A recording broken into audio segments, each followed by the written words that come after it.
Assalamualaikum. Welcome back to Miss Ati channel lagi nih.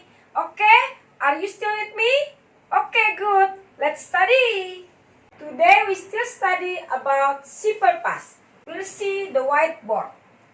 Simple past tense. Expressing past time using time clauses. Okay, simple past hari ini menggunakan time clause, artinya ada kata penghubung yang menunjukkan waktu di masa lampau. Oke, kita lihat contohnya. We will see the example. A. When I went to Surabaya, I visited my uncle. Di sini, when kata penghubungnya atau conjunction-nya adalah masuk ke dalam time clause. Jadi ada conjunction di awal kalimat, kemudian subjek, lalu verbnya masuk ke berapa? Kedua, karena simple past, yaitu waktu yang lampau. Oke, kemudian kita lanjut ke objeknya. Kemana objeknya? Ke Surabaya, artinya keterangan tempat ya. When I went to Surabaya, I visited my uncle.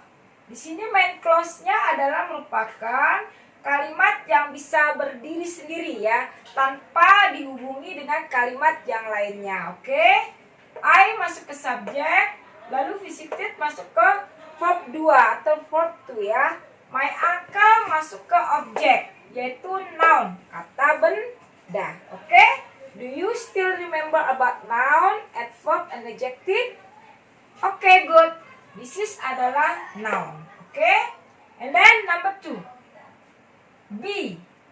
After Mary at dinner, she went to her friend's house. Setelah Mary makan malam, dia pergi ke rumah temannya. After di sini conjunction atau penghubung ya. Bisa dikategorikan dia masuk ke time clause. Di sini conjunction-nya. Lalu ini subjek, verb 2, and then object. Ya, masuknya ke time clause. Kemudian ditambah lagi dengan main clause, yaitu she went to her friend's house. She sebagai subjek, lalu di sini verb 2, kemudian ini object. Oke, understand ya? Oke, lanjut, continue. C. Before I went to bed, I finished my homework.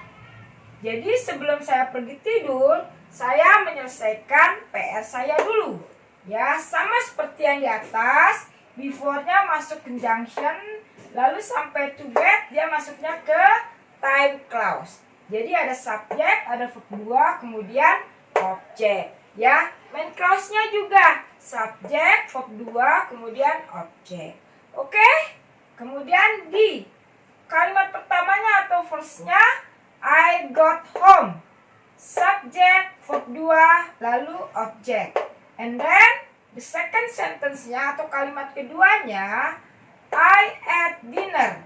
Subjeknya I, ate-nya verb 2, and then dinner-nya objek. Lalu kita gabung atau combine atau mix menjadi after I got home, I ate dinner. Ya, di sini penghubungnya atau time clause-nya. Kemudian ini main clause-nya. Oke? Next. Di sini ada penjelasannya.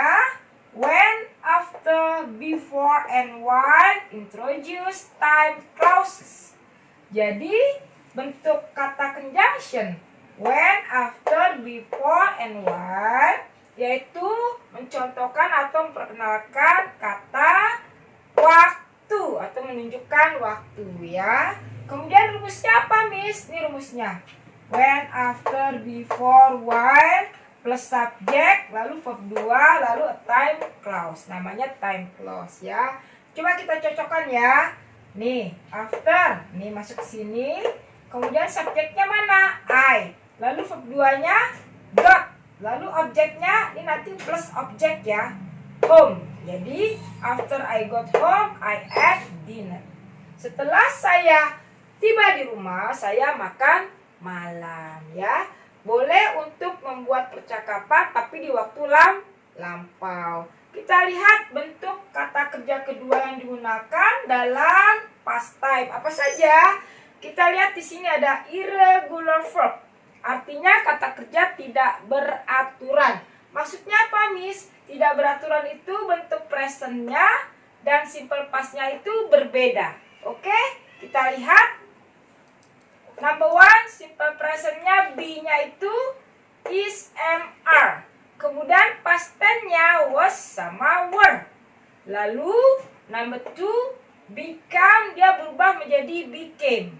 Jadi huruf yang O-nya ini berubah menjadi A atau A ya.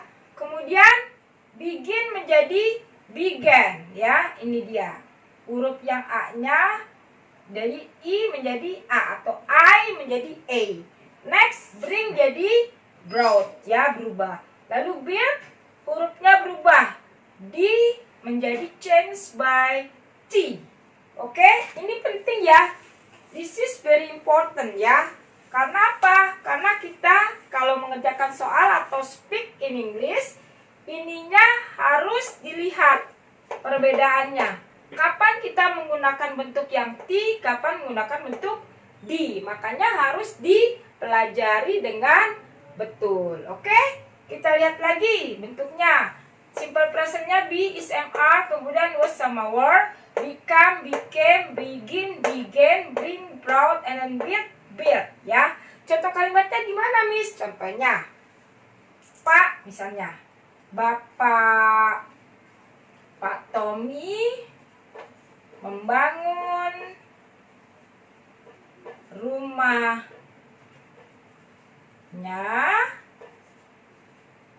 setahun yang lalu. Setahun yang lalu. Berarti sudah lampau ya.